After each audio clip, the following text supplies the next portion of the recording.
Era aniversário da minha chefe, a diretora. Não vou falar mal dela, mas algo que você precisa saber é que, mais uma vez, ela não convidou todo o time. Escolheu as pessoas com quem tinha mais afinidade, sem pensar que isso poderia repercutir no clima no escritório. Pelo menos foi o que pensei quando a Magda me contou que também não tinha recebido o convite. A reunião foi realizada em um salão de festas no último andar do prédio onde ela mora. Pelo que entendi, os moradores podem reservar o espaço para qualquer ocasião, precisando apenas pagar uma taxa de limpeza. Achei engraçado o que aconteceu. Minha chefe pediu a uma prima que ajudasse na decoração.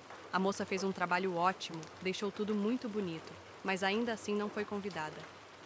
Quando cheguei, fiquei surpreso. Parecia festa infantil. Havia 12 cadeiras, pois éramos 12 convidados.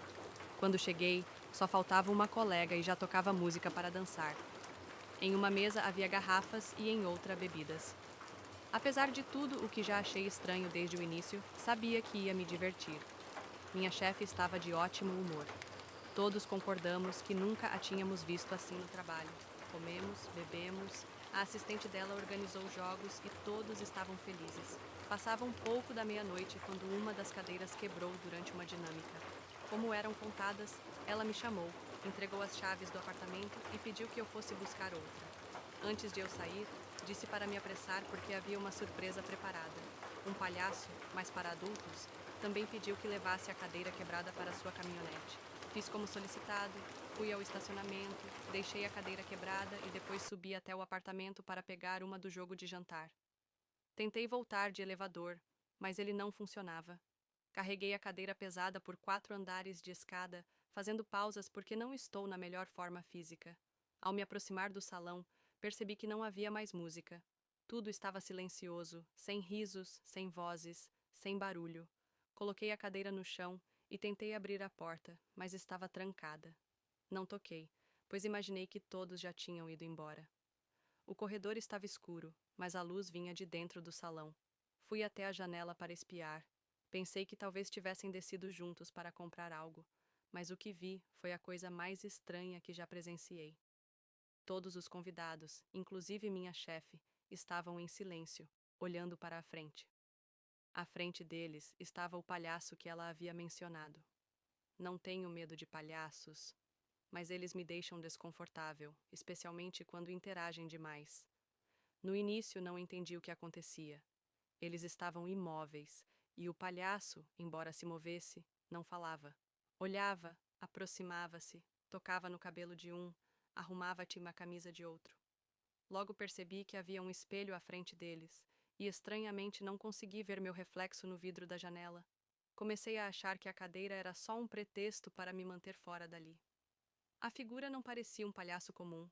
Tinha sorriso exagerado, pintado de vermelho escuro e preto, dentes amarelados sempre à mostra, rosto branco, olhar sinistro, luvas brancas e roupa pouco colorida, com branco, azul e vermelho. Sempre que olhava para a janela onde eu estava, sentia um frio no estômago. O pior foi notar que meus colegas não pareciam se divertir. Alguns tinham o olhar vazio, outros, perdido.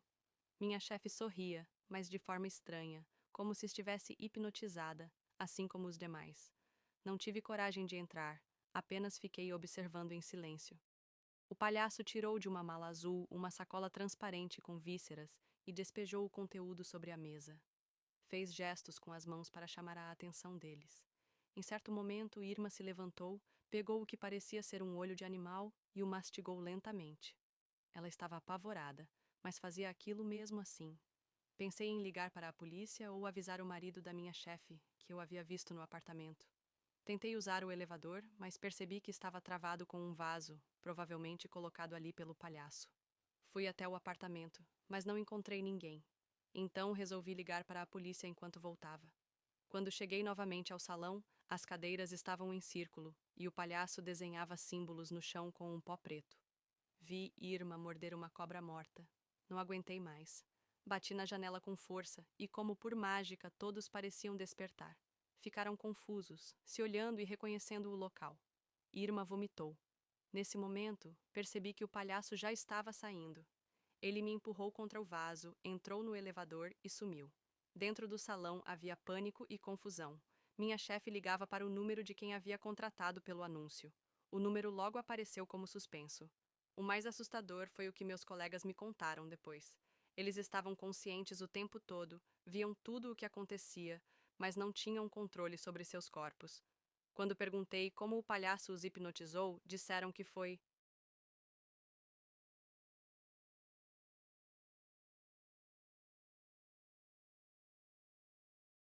Eu não coloquei isso.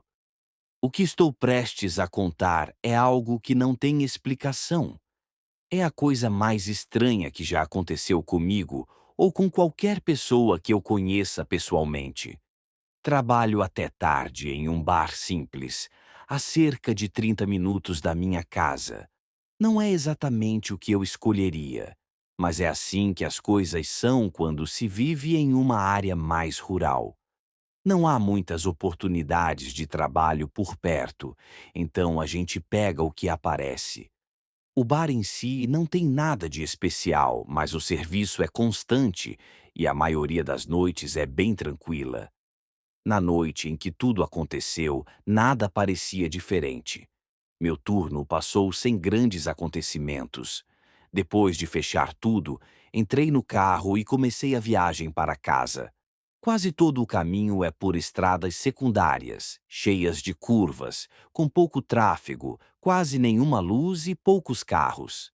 Sinceramente, é um trajeto silencioso, e eu até gosto disso, como uma espécie de desintoxicação em que tenho tempo para pensar nas pessoas que conheci no bar e nas conversas interessantes que tive. Não demorou muito para eu perceber que estava estranhamente enevoado. Já dirigi por aquelas estradas incontáveis vezes, mas naquela noite a visibilidade estava pior do que eu lembrava ter visto em muito tempo. Precisei tirar o pé do acelerador e ir mais devagar, porque mal conseguia enxergar além de alguns poucos metros à frente. Ligar o farol alto não ajudava. A neblina só refletia a luz de volta, como se eu estivesse indo de encontro a uma parede branca. Isso começou a me irritar, porque eu sabia que levaria mais tempo para chegar em casa. E eu estava exausta. Estava mais ou menos na metade do caminho quando vi, através do nevoeiro, um ponto de luz amarela piscando, um pouco à direita da estrada. No começo pensei que fosse algum tipo de marcador ou refletor, mas conforme eu dirigia, a luz não parecia se aproximar nem se afastar. Ela apenas permanecia ali, piscando num ritmo constante, como se estivesse acompanhando minha velocidade, escondida mais ao fundo na neblina. Não consegui calcular a distância com precisão. Parecia que o nevoeiro estava distorcendo minha percepção. Depois de cerca de 1 minuto com aquela luz ao meu lado, comecei a sentir um desconforto estranho no estômago. Não consigo explicar, mas algo naquela situação não parecia certo. Resolvi diminuir ainda mais a velocidade, achando que, se eu reduzisse o passo, a luz poderia seguir adiante e eu entenderia melhor o que era, ou simplesmente iria embora. Mas, mesmo quase parando, a luz continuou piscando do mesmo jeito, à mesma distância, como se estivesse igualando a velocidade com perfeição. Foi aí que comecei a ficar realmente assustada. Decidi parar completamente para ver o que aconteceria. E, para meu espanto, a luz permaneceu no mesmo lugar, piscando no mesmo ritmo. Fiquei parada por alguns segundos, tentando entender o que estava vendo e se deveria dar meia volta ou seguir adiante. Então, algo mudou. A luz não parou de piscar, mas começou a ficar mais intensa, como uma chama que recebe uma rajada de vento. Não piscava mais rápido, mas sim com mais força, como se tivesse ficado mais ativa de repente. Aquilo bastou para mim. Não ia esperar para ver o que aconteceria. Alcancei a marcha a ré para manobrar e voltar, mas percebi que o motor não estava ligado. O silêncio era absoluto. Não fazia sentido. A única maneira de desligar o carro seria girando a chave. E eu não tinha feito isso. Minhas mãos começaram a tremer, algo que nunca acontece já que trabalho servindo bebidas o dia inteiro. Enquanto tentava desesperadamente dar partida, não conseguia evitar o pensamento de que aquela coisa lá fora tinha alguma relação com o motor, que simplesmente não respondia. Virei a chave várias vezes, mas nada. O motor estava morto. A luz continuava ficando cada vez mais forte, quase como se estivesse se alimentando de alguma coisa. Meu coração batia acelerado e não havia ninguém por perto. Sem saber o que fazer, peguei o celular para tentar gravar ou pedir ajuda. Mas ao tocar na tela, nada aconteceu. Estava completamente apagado. Eu tinha certeza de que ainda havia pelo menos 20% de bateria. Tinha conferido antes de sair do bar, mas agora estava tão morto quanto o carro. Antes que eu pudesse pensar em outra coisa, a luz explodiu em um clarão ofuscante, tão intenso que não consegui manter os olhos abertos. Protegi o rosto com os braços e permaneci assim por uns 10 segundos, sentindo aquele brilho avassalador. E então, de repente, sumiu, como se nunca tivesse existido. A neblina continuava densa, mas não havia mais nada lá fora. Com o coração disparado, tentei ligar o carro novamente. Desta vez funcionou como se nada tivesse acontecido. Não perdi mais um segundo e dirigi o restante do caminho com os olhos fixos na estrada, temendo que desviar o olhar pudesse trazer aquela luz de volta. Mas nada mais aconteceu. Nunca mais vivi nada parecido. Contei essa história para quase todo mundo que conheço. Não há nada melhor do que dirigir à noite, especialmente no verão. Imagine isto: a brisa quente entrando pelas janelas abertas, atravessando trechos vazios de estrada que parecem não ter fim. É assim por aqui onde moro. À noite quase não há carros na estrada. Também não há policiais, então tenho liberdade para dirigir como quero. E acredite, aproveito bastante.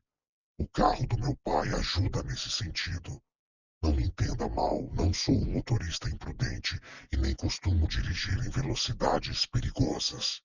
Mas gosto, de vez ou outra, sentir todo o potencial da máquina. Naquela noite eu estava aproveitando cada momento, cruzando pela estrada sem nenhuma preocupação. O som estava desligado, o banco do passageiro vazio.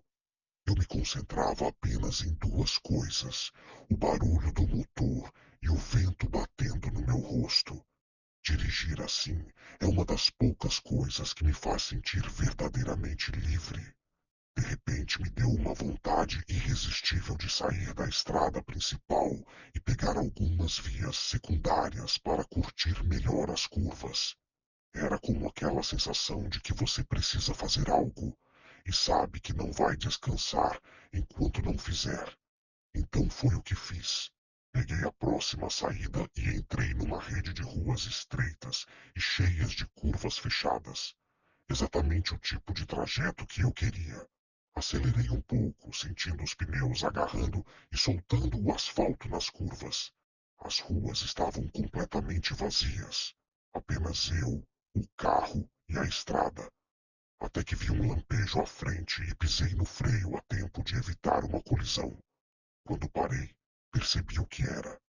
Um carrinho de compras parado bem no meio da rua, como se alguém o tivesse deixado ali de propósito.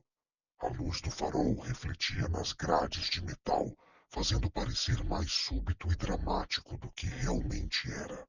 Ainda assim, aquilo me deixou desconcertado. Não é exatamente normal encontrar um carrinho no meio de uma rua deserta, perto da meia-noite. Contra o meu bom senso, parei o carro, liguei o pisca-alerta e desci para dar uma olhada. Eu deveria ter continuado, mas a curiosidade falou mais alto. O ar quente da noite me envolveu imediatamente com alguns insetos voando ao redor. O único som era o do motor esfriando. Caminhei até o carrinho, imaginando se haveria algo dentro. Talvez compras. Ri de mim mesmo por pensar nisso. Olhei e vi que estava completamente vazio. Era só um carrinho de metal parado no meio da rua. Fiquei ali por alguns segundos. Quando me virei para voltar ao carro, vi pelo canto do olho duas figuras escuras saindo em disparada de um terreno ao lado. Elas corriam na minha direção em velocidade total. Meu cérebro demorou um instante para processar, mas percebi que era questão de vida ou morte. Corri de volta, liguei o carro rapidamente e, nesse momento, uma das figuras parou a poucos metros da minha janela, enquanto a outra veio direto na porta do passageiro, batendo com força. Ele não diminuiu a velocidade, não se preparou para o impacto. Nossos olhos se cruzaram e toda a confiança que eu tinha sumiu. Fiquei paralisado. Os olhos dele eram pequenos e avermelhados. As roupas estavam rasgadas, como se tivesse atravessado um mato fechado ou arame farpado. O cabelo estava molhado e bagunçado, o rosto sujo com algo escuro, terra, sangue ou os dois. O que mais me assustou foi a expressão vazia, que não era um sorriso nem uma carranca, apenas um olhar perturbador. Vi que sangrava bastante, mas ele parecia não se importar. Então começou a puxar a maçaneta da porta, tentando abri-la. Foi o que me fez reagir. Desviei do carrinho e acelerei para sair dali. A viagem de volta foi angustiante. Eu estava assustado, mas também sentia que aquela pessoa precisava de ajuda e não iria receber. Pensei em voltar, mas decidi contra. Liguei para a polícia e relatei o ocorrido. Dando a localização, disseram que enviariam alguém para verificar. Quando cheguei em casa, estacionei e fui olhar o carro. Precisava saber o tamanho do estrago. Havia sangue espalhado por toda a porta do passageiro, muito mais do que eu imaginava. Manchava o retrovisor, a maçaneta e até parte da lateral traseira. Havia também um pequeno amassado no centro da porta, visível apenas de perto. A quantidade de sangue me deixou chocado. Era muito mais do que eu achava possível para aquele breve impacto, algo quase desumano. Na manhã seguinte, meu pai viu o carro e ficou furioso. Não me deixou explicar antes de começar a gritar sobre minha irresponsabilidade, dizendo que eu nunca deveria ter saído tão tarde e reclamando do custo para arrumar a pintura e o amassado. Tentei explicar que não foi culpa minha, que aconteceu algo impossível de prever. Mas ele só via o carro sujo de sangue e amassado. Para ele, poderia muito bem ter sido um animal. Só depois que lavei o carro, ele se acalmou e ouviu o que eu tinha a dizer. Nunca mais saí para dirigir à noite daquela forma. Tenho quase certeza de que aquilo foi uma tentativa de atrair alguém para fora do carro usando o carrinho como isca. Naquela noite eu fui essa pessoa e só consegui escapar porque eles não foram rápidos o suficiente. Nunca mais ouvi nada da polícia. Eu já esperava. Ainda assim, me incomoda pensar que talvez aquele impacto tenha acabado com a vida de alguém. Aconteceu alguns anos atrás. Sou motorista de caminhão de longa distância e faço esse trabalho há muitos anos. Então já me acostumei com longos trechos de estrada sem nada ao redor. Nessa noite, em particular, eu estava na minha penúltima entrega de um percurso que cruzava vários estados, apenas tentando terminar o serviço para poder voltar para casa. A rota me levou por uma daquelas rodovias desertas que quase não tem tráfego à noite. Não havia cidade por quilômetros nem postos de combustível e quase nenhuma luz. Apenas uma estrada de duas pistas cortando o vazio sob um céu repleto de estrelas. Era o tipo de trajeto que dá a sensação de que você é a única pessoa no planeta. Eu estava a cerca de 1 hora do próximo destino quando percebi algo estranho. Olhei pelo espelho lateral e fiquei surpreso ao notar um utilitário escuro me seguindo. Não estava colado no meu caminhão nem fazendo manobras agressivas.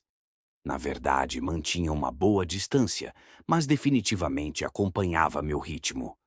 Não importava se eu acelerava ou diminuía a velocidade. O veículo ajustava-se para igualar. Por cerca de 40 minutos, ele permaneceu visível no retrovisor, mantendo o mesmo espaço estranho sem tentar ultrapassar ou se aproximar mais.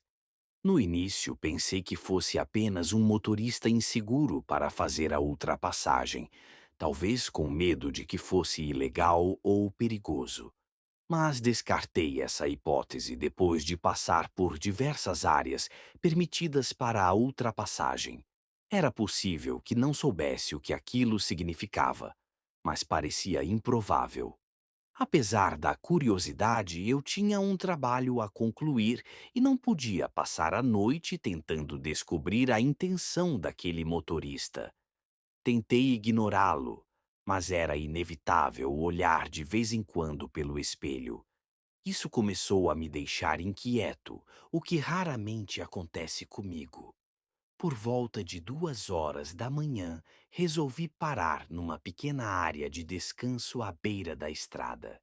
Não era um posto para caminhões, apenas um terreno de terra batida com algumas vagas demarcadas e um galpão pequeno com duas máquinas de venda automática.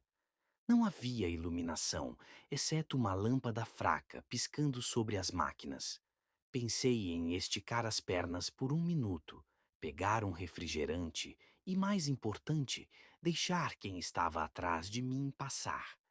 Mas ao olhar para trás antes de desligar o motor, vi que o utilitário também entrou na área, estacionando no canto mais afastado. Nesse momento, qualquer desconforto se transformou em irritação. Quem quer que estivesse lá iria ouvir umas boas. Saí da cabine decidido andando em direção ao veículo sem esconder minha frustração. No entanto, antes que eu pudesse chegar perto, o motor ligou e o carro arrancou bruscamente, levantando Poeira e cascalho. Passou por mim em alta velocidade, com as janelas escurecidas, impedindo que eu visse o motorista. Em segundos desapareceu na estrada, restando apenas o brilho das lanternas traseiras sumindo no escuro. Parte de mim se sentiu aliviada, pois não teria que lidar mais com aquilo, mas outra parte estava perturbada.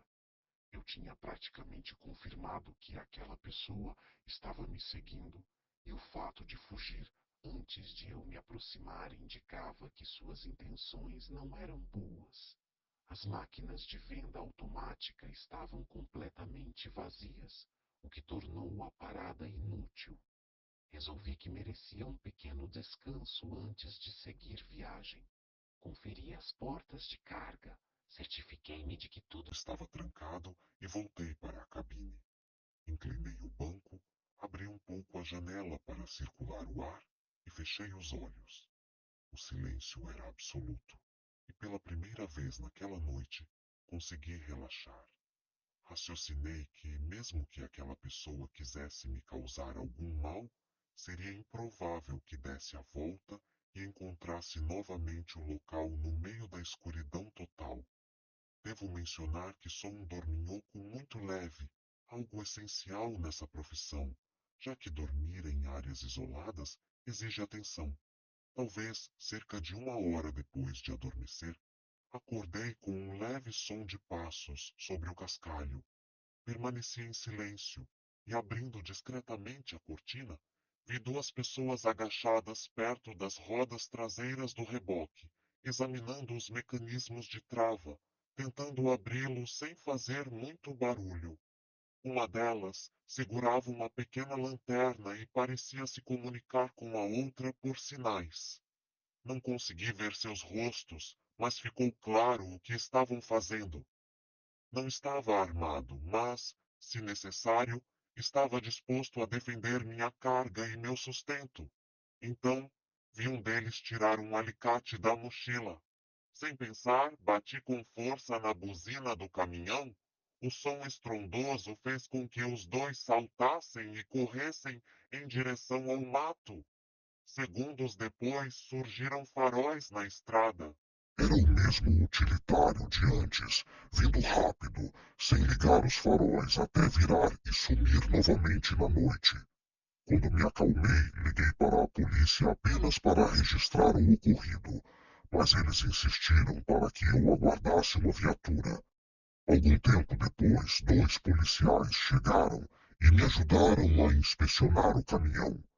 Encontraram marcas recentes de alavanca na trava traseira, exatamente onde os dois haviam mexido.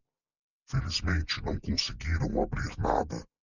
Os policiais disseram que já tinham visto esse tipo de ação antes. Ladrões de carga. Explicaram que isso é mais comum naquela região do que a maioria imagina.